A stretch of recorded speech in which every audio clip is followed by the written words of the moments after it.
Hello and welcome back to another episode of G-Spot where I talk about all things Godzilla. In this episode I have a lot to talk about. So firstly, let's talk about the anime Singular Point. Now I know it hit UK shores here later than in a lot of other countries, why I'm a little late getting this out.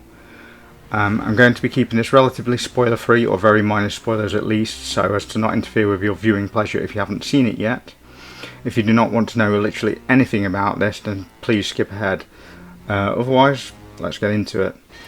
Firstly, let me start by saying I enjoyed Singular Point a lot.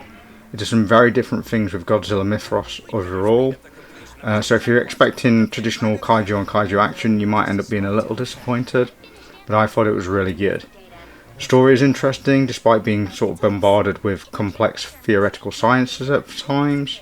It went over my head a little bit, but I did like how the kaiju seemed to be terraforming the environment to make it more suitable for them. That was interesting. You don't get to see the big G himself until later on in the series. It's a bit of a slow burn, but the tension is there and it's quite successful in ramping it slowly as you start to like the kooky characters and are introduced to other kaiju before the appearance of the King of the Monsters himself. Singular Point Godzilla shares more than a few elements with Shin Godzilla, such as going through several evolutions and a power set that puts the emphasis on the god in Godzilla. I found his final form a little goofy looking at times with the protruding teeth, but in some scenes the angle shots make him look downright mean. And not that Godzilla has never looked goofy before, mind you.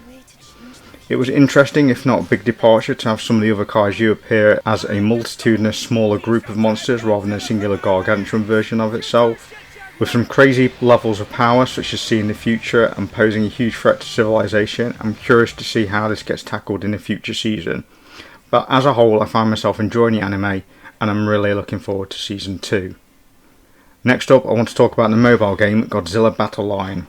This is after more than a week playing it, and my impressions have unfortunately not improved. It suffers from terrible server lag, server issues and bugs that result in some games being a loss, quite simply because you place a unit and the server lags and the unit doesn't appear despite using your energy. The energy builds very slowly and some units require so much that they're basically unplayable.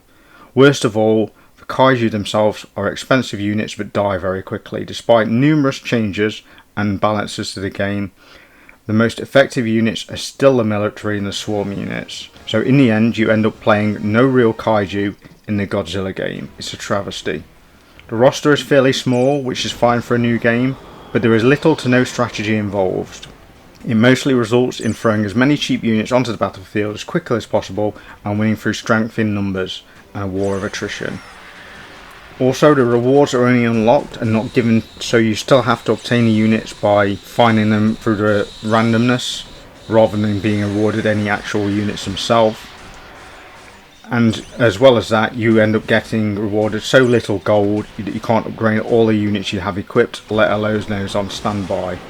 The game is a massive disappointment from start to finish, and I can't help but feel that it would have worked better as a turn-based team attack rather than a real-time AI controls the units you place type of game.